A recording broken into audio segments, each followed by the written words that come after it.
Hello વિદ્યાર્થી મિત્રો, good morning. મજામાં બધા? બરાબર. હવે મિત્રો આપણે ધોરણ 10ની અંદર પ્રવેશ કર્યો. ધોરણ 9માંથી ધોરણ 10માં એની અંદર વિજ્ઞાન વિષયનો અભ્યાસ કરવાનો છે. મિત્રો હંમેશા વિજ્ઞાનનો કોઈ વિષય નથી. તમારા દરરોજ એ કામ કરવાનું. વિજ્ઞાનનું દરરોજ રાત્રે સૂતા પહેલાં એક પ્રકરણ વાંચી દો. જ્યારે તમે એડવાન્સ વાંચશો ત્યારે વિદ્યાર્થી મિત્રો જ્યારે અમે એથી બનાવીશું એટલે તમારા મગજમાં પેલું વાંચેલો છે એડવાન્સ યાદ આવશે. એટલે આ પ્રકરણમાં આવું બધું આવે, બહુ મજા આવશે. લોકો એવું કહે છે કે ગણિત અને વિજ્ઞાન ખૂબ અઘરો વિષય. વાત ખોટી હતી. ગણિત અને વિજ્ઞાન જેવો સરળમાં સરળ વિષય બીજો કોઈ નથી. એક ઉદાહરણ, ગણિતની અંદર 100માંથી 100 માર્ક્સ વિદ્યાર્થીને આવે. ગુજરાતીમાં 100માંથી 100 આવે છે. તો આપણે એક બાજુ એમ કહીએ છીએ કે ગુજરાતી સરળ, ગણિત અઘરું. એટલે મગજની અંદર જે ખોટી માન્યતા હોય એ દૂર કરી. બહુ મજા આવશે. તો વિદ્યાર્થી મિત્રો આજે આપણે વિજ્ઞાનનું પ્રકરણ 1નો અભ્યાસ કરીશું, જેનું નામ છે રાસાયણિક પ્રક્રિયાઓ અને સમીકરણો. મિત્રો પ્રશ્ન એવો થતો હશે કે રાસાયણિક પ્રક્રિયાઓ શું, કઈ કઈ રાસાયણિક? તો આપણા રોજિંદા જીવનમાં કેટલીક રાસાયણિક પ્રક્રિયાઓ આપણને જોવા મળે છે. જો કદાચ તમે કોઈ ઉદાહરણ જાણતા હોય તો ચાલો વિદ્યાર્થી, તો આ પણ પ્રશ્ન ખૂબ સારો. રોજિંદા જીવનમાં જોવા મળતી રાસાયણિક પ્રક્રિયા. સામાન્ય રીતે ઉદાહરણ, ઉનાળામાં ઊંચા તાપમાને દૂધ બગડી જાય ને. દૂધ આપણે ખુલ્લું રાખીએ ઉનાળાના ઋતુની અંદર, જે તાપમાન ઊંચું હોય ત્યારે દૂધ ખાટું થઈ જાય. એટલે એક ઉદાહરણ તમે આપી શકો. ઉનાળામાં ઓરડાના તાપમાને દૂધ બગડી જાય. બીજું મિત્રો ઉદાહરણ, લોખંડની કાટ લાગે. લોખંડ ખુલ્લામાં પડી રહ્યું હોય ત્યારે એના ઉપર રાસાયણિક પ્રક્રિયા થાય. વાતાવરણની અંદર હવા, ભેજ, પાણી વગેરે એને અસર કરતા પરિબળો. એટલે બીજું શું થશે મિત્રો? લોખંડની કાટ લાગે. ત્રીજું મિત્રો, દ્રાક્ષનું આથવણ થવું. જે દ્રાક્ષ હોય એને મિત્રો શું થાય? આથવણ થાય. ચોથી બાબત, ખોરાક રંધાય. જ્યારે આપણો ખોરાક બનાવીએ ત્યારે ખોરાક રંધાય. પાંચમું ઉદાહરણ, આપણે જ્યારે ખોરાક લઈએ છીએ ત્યારે શરીરમાં ખોરાકનું શું થાય છે? પાચન થાય છે. આપોઆપ અંદર જયા પછીની ક્રિયાઓ થાય પણ ખોરાકનું સારી રીતે પાચન થાય. અને છેલ્લું ઉદાહરણ, આપણે શ્વાસ લઈએ છીએ. શ્વાસ એટલે શ્વાસ. બીજો શ્વાસમાં કયો વાયુ લઈએ છીએ? બધા જાણીએ છીએ, ઓક્સિજન. કયો વાયુ શ્વાસ તરીકે બહાર કાઢીએ છીએ? Carbon dioxide. તો શ્વાસ લેવો અને એના પરિણામે શરીરની અંદર કેટલી દેહધર્મી ક્રિયાઓ, ચાયા પછીની ક્રિયાઓ વગેરે ક્રિયાઓ થાય. તો આ બધું જે રહે એ રોજિંદા જીવનમાં થતી રાસાયણિક પ્રક્રિયા. પ્રશ્ન ખૂબ અગત્યનો. પ્રશ્ન એવો પૂછાશે કે રોજિંદા જીવનમાં થતી રાસાયણિક પ્રક્રિયા. તો મિત્રો ખ્યાલ આવી ગયો. નંબર 1, ઉનાળામાં ઓરડાના તાપમાને દૂધ બગડી જવું. બીજું, લોખંડની કાટ લાગવું. ત્રીજું, દ્રાક્ષનું આથવણ થવું. ચોથું, ખોરાકનું પાચન થવું. પાંચમું, ખોરાક રંધાય. અને છઠ્ઠું, આપણે જે શ્વાસ લઈએ છીએ, શ્વાસ લેવો. આ બધી જે પરિસ્થિતિ રહી એની અંદર કોઈ પણ પદાર્થ જે હોય એની પ્રકૃતિ, એના સ્વભાવ અને એની ઓળખમાં કંઈક ના કંઈક પરિવર્તન આવવાનું, કંઈક ના કંઈક. અને એના પરિણામે જે રાસાયણિક ફેરફારો થાય તેને આપણે મિત્રો શું કહીએ છીએ? રાસાયણિક પ્રક્રિયા. સામાન્ય રીતે પ્રવૃત્તિ દ્વારા સમજવાનો પ્રયત્ન કરીએ. 3-4 સેન્ટીમીટર એક લાંબી મેગ્નેશિયમની પટ્ટી, મેગ્નેશિયમની મેગ્નેશિયમની સંજ્ઞા મિત્રો કઈ એમ સરસ, જે ધોરણ 9 ની અંદર પણ શીખી ગયા. આ મેગ્નેશિયમની પટ્ટીને બરાબર કાચ પેપર વડે ઘસીને સાફ કરવી. વિદ્યાર્થી મિત્રો, જ્યારે મેગ્નેશિયમની પટ્ટીને તમે ચીપિયા વડે પકડીને બર્નરની જ્યોત પર ગરમ કરશો ત્યારે એના ઉપર શું અવલોકન જોવા મળશે? તો મિત્રો, જ્યારે મેગ્નેશિયમની પટ્ટીની પ્રશ્ન પરીક્ષામાં MCQમાં પૂછાય, મેગ્નેશિયમની પટ્ટીને જ્યારે ગરમ કરવામાં આવે ત્યારે સફેદ જગારા મારતી જ્યોતથી સર્જે છે. તો મેગ્નેશિયમની પટ્ટી જગારા મારતી સફેદ જ્યોતથી સર્જી છે. આ પ્રશ્ન ખૂબ અગત્યનો. હવે મિત્રો, મેગ્નેશિયમ અને ઓક્સિજન વચ્ચે રસાયણ કે આપણી મેગ્નેશિયમની પટ્ટીને ગરમ કરવામાં હવા અને ઓક્સિજન સાથે સંયોજન એટલે મિત્રો શું મળશે? Magnesium oxide. શું મળશે? મેગ્નેશિયમ. બીજો એક મુદ્દો આવશે. આ જે રાસાયણિક પ્રક્રિયાઓ છે એની અંદર કેટલાક અવલોકનો જોવા મળશે. તો સામાન્ય રીતે 4 પ્રકારના અવલોકનો. એક અવસ્થામાં પરિવર્તન. નંબર 2, જે રંગ રહ્યો આ રંગની અંદર પરિવર્તન જોવા મળશે. ત્રીજું, વાયુનો ઉદ્ભવ થશે. જ્યારે આપણે કોઈ પણ રાસાયણિક પ્રક્રિયા કરીશું ત્યારે એની અંદર વાયુનો ઉદ્ભવ થશે. અને ચોથી બાબત, એના તાપમાનમાં ફેરફાર થશે. તાપમાનમાં વિદ્યાર્થી મિત્રો શું થશે? પરિવર્તન થશે. તો એક આ પણ પ્રશ્ન કદાચ 2 ગુણમાં પૂછાય. રાસાયણિક પ્રક્રિયા દરમિયાન જોવા મળતા અવલોકનો કયા કયા? તો નંબર 1, અવસ્થામાં પરિવર્તન. નંબર 2, રંગ પરિવર્તન. નંબર 3, વાયુ પરિવર્તન. અને નંબર 4, તાપમાનમાં થતો ફેરફાર. તો મિત્રો, 2 હળવા પ્રશ્નોની આપણે ચર્ચા કરી. ત્રીજી પ્રશ્નની વાત કરીએ. ત્રીજા, રાસાયણિક સમીકરણ. મિત્રો, રાસાયણિક સમીકરણ.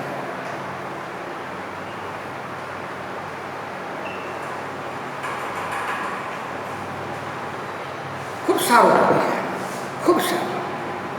આ પ્રશ્નો વારંવાર પૂછાય. કઈ રીતે? તો પ્રશ્ન એ રીતે ને કે રાસાયણિક સમીકરણ લખેલો ને એને સંતુલિત કરવું. તો એ માટે આજે મિત્રો ખૂબ ધ્યાન રાખવું. જો આ રાસાયણિક સમીકરણને લખ્યા પછી કે એને સંતુલિત કરવું, આ ધોરણ 11, 12 સાયન્સ કેમેસ્ટ્રી વિષયની અંદર તમારે આવશે કે તમને સરળતા થાય છે. તો સામાન્ય રીતે આપણે એક રાસાયણિક સમીકરણ લઈએ. આપણે હાલ પણ વાત કરી કે મેગ્નેશિયમની પટ્ટીને હવામાંના ઓક્સિજન સાથે સળગાવવામાં આવશે. મેગ્નેશિયમની પટ્ટીને હવામાંના ઓક્સિજન સાથે પ્રક્રિયા કરતો મેગ્નેશિયમ ઓક્સાઇડ છે. મિત્રો, અહીં આપણે રાસાયણિક સમીકરણ લખ્યું પણ એની શાબ્દિક રજૂઆત. પણ જ્યારે મિત્રો આપણે રાસાયણિક સમીકરણો લખીએ ત્યારે એને સાંકેતિક સ્વરૂપમાં લખવાનું. તો સાંકેતિક સ્વરૂપમાં જે લખવામાં આવશે એને સામાન્ય રીતે આપણે રાસાયણિક સમીકરણ. હવે વિદ્યાર્થી મિત્રો, આ જે બાજુને એ ડાબી બાજુ, તીરની સામેની બાજુ જે રહી એનું જમણી બાજુ. શું કહેવાય? જમણી બાજુ. બીજું, ડાબી બાજુ હંમેશા પ્રક્રિયકો શું હોય? પ્રક્રિયકો. જમણી બાજુએ હંમેશા નિપજો. ડાબી બાજુ પ્રક્રિયક, જમણી બાજુ મિત્રો શું હોય? નિપજો હોય. જેને આપણે LHS, RHS ડાબા જબા તરીકે ઓળખીએ છીએ. બીજી બાબત, હંમેશા એક કરતાં વધારે પ્રક્રિયકો હોય ત્યારે એની વચ્ચે પ્લસ ચિહ્ન દર્શાવવામાં આવે. એ રીતે એક કરતાં વધારે જો નિપજો ઉત્પન્ન થાય એની વચ્ચે કયું ચિહ્ન દર્શાવવામાં? પ્લસ ચિહ્ન વધતા રહેશે. ચોથી બાબત, પ્રક્રિયકો અને નિપજોની વચ્ચે સામાન્ય રીતે કયો સંકેત તીર વડે દર્શાવવામાં આવે? કોઈ પણ આશ્ચર્ય પ્રક્રિયા ત્યારે પ્રક્રિયકોમાંથી જ્યારે નિપજો બચશે ત્યારે પ્રક્રિયકો અને નિપજો વચ્ચે તીરની નિશાની દર્શાવવામાં આવે છે. હવે મિત્રો આને સંકેતો લખીએ તો મેગ્નેશિયમ ખ્યાલ આવી ગયો, ડાબી બાજુ પ્રક્રિયકો, જમણી બાજુ નિપજો, એક કરતાં વધારે પ્રક્રિયકો નિપજો તેની વચ્ચે વધતા પ્રક્રિયકો અને નિપજો વચ્ચે કઈ દિશાની દર્શાવવાનો તેની. હવે મિત્રો આને સંકેતો લખીએ ત્યારે મેગ્નેશિયમની સંખ્યા વિદ્યાર્થી સરસ Mg, ઓક્સિજન O2 શું મળશે? Magnesium oxide.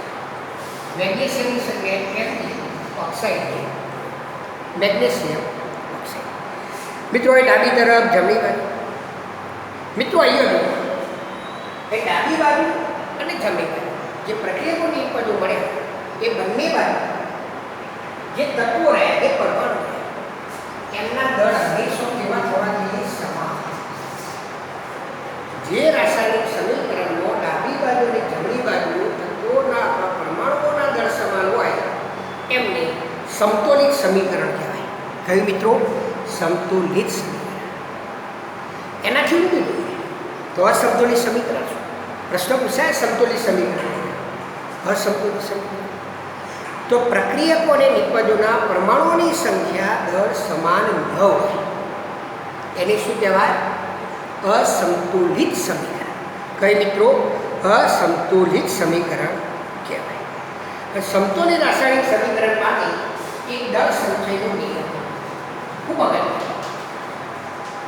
ખૂબ મોસ્ટ એક પ્રશ્ન પૂછે દળ સંચયનો નિયમ લખો. તો સામાન્ય રીતે મિત્રો પરીક્ષા માટે ખૂબ અગત્યનો હોય, તૈયાર કરવો દળ સંચયનો નિયમ. તો આપણે શીખી ગયા હતા ધોરણ 9ની અંદર કોઈ પણ રાસાયણિક પ્રક્રિયામાં દળનું સર્જન થતું નથી કે તેનો વિનાશ થતો નથી. એટલે કે જે રાસાયણિક પ્રક્રિયામાં પ્રક્રિયકોની અંદર રહેલા તત્વોનું અને નિપજોની અંદર રહેલા તત્વોનું દળ હંમેશા કેવું હોય? તો અત્યારે મિત્રો દળ સંચયનો નિયમ એટલે શું? ફરીથી કોઈ પણ રાસાયણિક પ્રક્રિયામાં દળનું સર્જન થતું નથી કે દળનો વિનાશ થતો નથી. તો હવે મિત્રો બીજો આપણો સંતુલિત દાખલા સરળથી કઠિન તરફ જઈએ તો મિત્રો હંમેશા જ્યારે કોઈ પણ રાસાયણિક સંતુલિત કરો ત્યારે હંમેશા પહેલા ધાતુ, બીજી અધાતુ, ત્રીજી ઓક્સિજન અને ચોથું આ નિયમ તમારે યાદ રાખવાનો હંમેશા. તો કોઈ પણ રાસાયણિક સમીકરણ સંતુલિત કરતા અઘરું પડશે. પહેલી હંમેશા ધાતુ મેટર, નોન મેટર અધાતુ, ઓક્સિજન. પહેલા સમીકરણમાં ધાતુ પકડવાની. ધાતુ કઈ મિત્રો? મેગ્નેશિયમ. તો મેગ્નેશિયમ આ બાજુ કેટલા? 1. તો આ બાજુ મેગ્નેશિયમ કેટલા? 1. બંને બાજુ સમાન. બીજું આ ધાતુ નથી.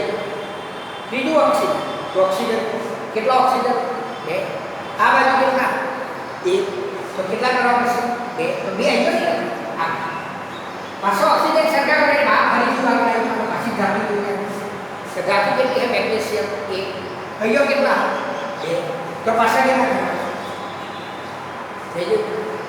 તો આ સમીકરણ સંતુલિત. આપણે આવા ઘણા ઉદાહરણ જોઈશું પણ તેનું જે સરળ એના ઉપર. બીજી વાત દાખલા તરીકે ઝીંક વત્તા H2SO શું બનશે મિત્રો?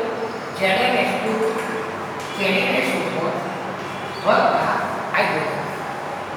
ચાલો તો આપણો નિયમ હતો સમીકરણ સંતુલિત કરવા માટે. કયો નિયમ હતો?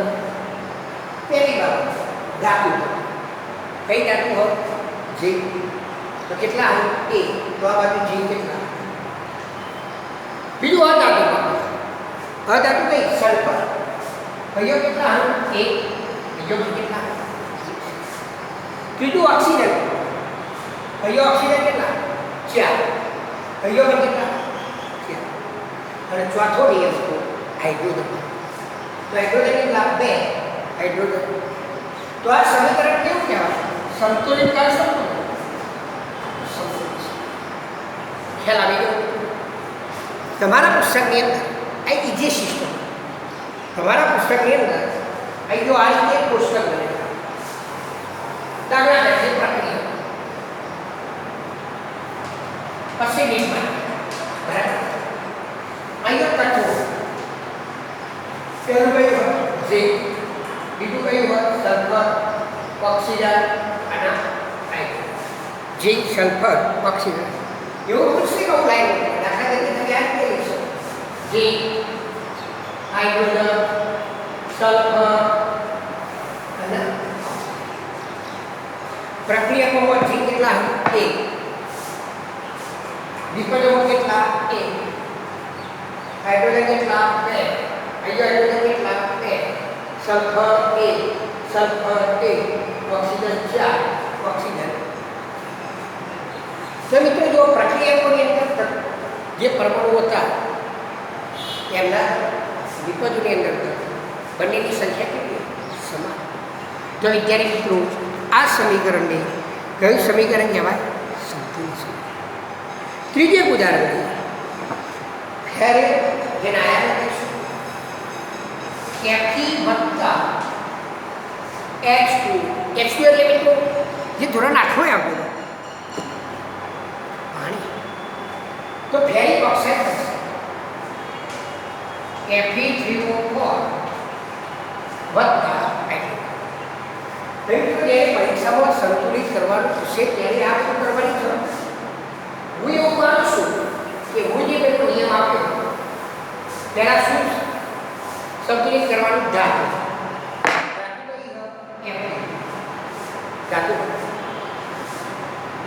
Fe કેટલા 3 કેટલા 1 જમણી બાજુ 3 તો આગળ અહીંયા 3 તો આગળ કેટલા કરો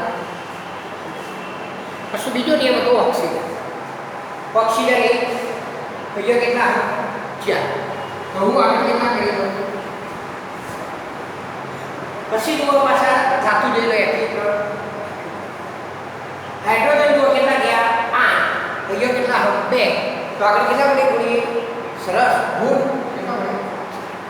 થઈ ગયું તો આવા ઘણા બધા સમીકરણો કે જે તમે ઘરે અભ્યાસ કરી શકો વારંવાર પુનરાવર્તન કરો તો ચોક્કસ વિદ્યાર્થી મિત્રો રાસાયણિક સમીકરણ સંતુલિત કરતો આવડી જશે એક પાંચમો મુદ્દો એવો એની ભૌતિક અવસ્થા ઘણી વાર આપણે Fe લખ્યું આ બધું બરાબર તો સામાન્ય રીતે જ્યાં ભૌતિક અવસ્થા કોઈ પણ રાસાયણિક સમીકરણ એક ઘન બીજું પ્રવાહી ત્રીજું વાયુ અને ચોથું જલી તો ઘનને સામાન્ય રીતે ઇંગ્લિશમાં આપણે સોલિડ લઈશું પ્રવાહીને લિક્વિડ લઈશું વાયુને ગેસ લઈશું જલીય એને એક્વસ લઈશું શું લઈશું તો એ Fe લોખંડ તો મિત્રો લોખંડ કઈ અવસ્થા ધરાવશે ઘન પ્રવાહી વાયુ તો સોલિડ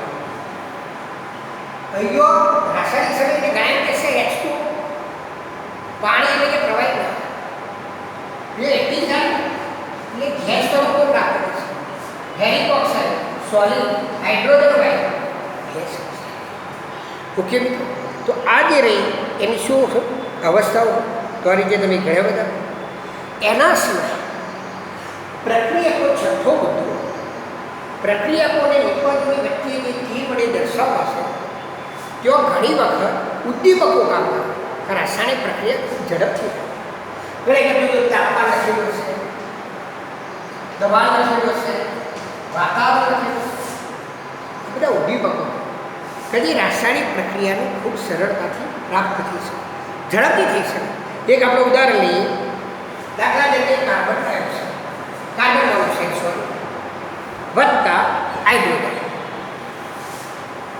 તો અહીંયા મિત્રો બનશે મિથેનોલ CH3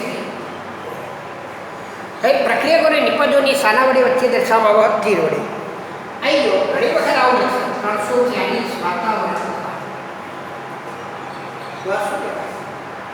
પ્રક્રિયકોમાંથી નિપજો ઝડપથી પ્રાપ્ત થાય રાસાયણિક પ્રક્રિયા સરળતાથી થાય એ વાત વચ્ચે ઉદ્દીપકો તરીકે આવા તાપમાન દબાણ વાતાવરણ ભાગ ભજવે તો 340 વાતાવરણ દબાણની પ્રક્રિયા થશે પેલો કાર્બન મોનોક્સાઇડ શું કહેવાય આપણા અવસ્થાઓ દર્શાવે જેને આપણે મિથેનોલ કહીશું. મિથેનોલ એક પ્રવાહી બીજું. તો વિદ્યાર્થી મિત્રો પ્રશ્ન છે આ સમીકરણ સંતુલિત કહેવાય ના કહેવાય બરાબર છે. પ્રક્રિયકોની નિપજો પરમાણુની સંખ્યા દર સમાન ના તો આપણે સંતુલિત. તો પહેલા ધાતુ કોઈ નથી. અધાતુ કાર્બન 1, ઓક્સિજન 1, હાઇડ્રોજન કેટલા 2, હૈયો કેટલા 3, નાખો 4, 3 ની 4. તો આ બાજુ હાઇડ્રોજન 4 કરા કેટલા અને જોડવા પડે. વિદ્યાર્થી મિત્રો ખ્યાલ આવી જાય. તો આ રીતે આપણે કામ કરી શકીએ. હવે આગળ એક નવા ટોપિક તરફ ખૂબ અગત્યનો રાસાયણિક પ્રક્રિયાઓના પ્રકારો. ખૂબ અગત્યનો પ્રશ્ન. હવા નવા પૂછાય તો સંતુલિત તમને ખ્યાલ આવી જાય. રાસાયણિક પ્રક્રિયાઓના પ્રકારો.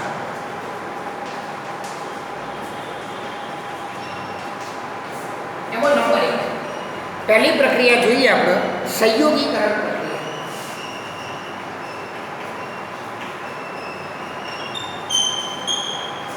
ખૂબ અગત્યનો સંયોગ સંયોગીકરણ સામાન્ય રીતે મિત્રો 2 કે તેથી વધારે પ્રક્રિયકો ભેગા થાય એને એક જ નિપજ. 2 કે તેથી વધુ પ્રક્રિયકો ભેગા થઈ એક નિપજ પ્રાપ્ત થાય એને સંયોગીકરણ. 2 કે તેથી વધુ પ્રક્રિયાઓ દાખલા તરીકે 2 પ્લસ કોઈ 2 પ્રક્રિયા એમાંથી એક જ નિપજ સી પ્રોડક્ટ. તો હવે ખ્યાલ આવી ગયો. 2 પ્રશ્ન પૂછાય સંયોગીકરણ પ્રક્રિયા એટલે શું? ઉદાહરણ આપી સમજાવો. તો લખવાનું મિત્રો 2 કે તેથી વધારે પ્રક્રિયકો સંયોજાઈને એક જ નિપજ પ્રાપ્ત થાય ત્યારે સંયોગીકરણ પ્રક્રિયા. દાખલા તરીકે A પ્લસ C 2 પ્રક્રિયકો એમાંથી એક જ પ્રોડક્ટ નિપજ એક જ બને. તો હવે આપણે ઉદાહરણ કેલ્શિયમ ઓક્સાઇડ કડી ચૂનો જેને શું કહેવાય બીજું નામ સ્લેટ બનાવે CaO બને કેલ્શિયમ ઓક્સાઇડ વત્તા પાણી H2 તો શું બનશે મિત્રો? કેલ્શિયમ હાઇડ્રોક્સાઇડ CaOH ટ્વાઇસ જેને આપણે ચૂનાનું નીતર્યું પાણી કહીશું. અને જ્યારે કડી ચૂનાને પાણીમાં બનાવીશું ત્યારે કેટલી ઉષ્મા ઉત્પન્ન થાય પ્લસ ઉષ્મા. આ ચૂનાનું નીતર્યું પાણી કડી ચૂનો કયા ફોર્મમાં ગણાશે? સોલિડ સરસ ઘન પાણી લિક્વિડ અને ચૂનાનું નીતર્યું પાણી જલીય કહેવાય એ એક્વિયસ. પીક લાઈન સ્લેટ રહે બીજું નામ ચૂનાનું નીતર્યું પાણી. એક પ્રક્રિયાનો અભ્યાસ કર્યો સંયોગીકરણ પ્રક્રિયા જે શું ફરી કહું 2 પ્રક્રિયકોમાંથી એક નિપજ પ્રાપ્ત થાય તેને મિત્રો શું કહેવાય? સંયોગીકરણ. હા ઘણા બધા ઉદાહરણ દાખલા તરીકે કાર્બન વત્તા ઓક્સિજન તો શું બનશે? Carbon dioxide CO carbon solid કઈ form solid oxygen gas carbon dioxide પર વાયુ સ્વરૂપો. હા ઘણા બધા ઉદાહરણ. હાઇડ્રોજન અને ઓક્સિજન H2 વત્તા O2 H2 વત્તા તો શું બનશે? H2O સમીકરણ સંતુલિત પ્રમાણે હાઇડ્રોજન 2 ઓક્સિજન 1 2 તો આના કેટલા બનશે? તો આ રીતે મિત્રો પરીક્ષાની અંદર પણ પ્રશ્ન પૂછાય તો તમે સરળતાથી લખી શકો. નેક્સ્ટ ટાઈમ આપણે બીજી રાસાયણિક પ્રક્રિયાઓ શીખીશું. Thank you.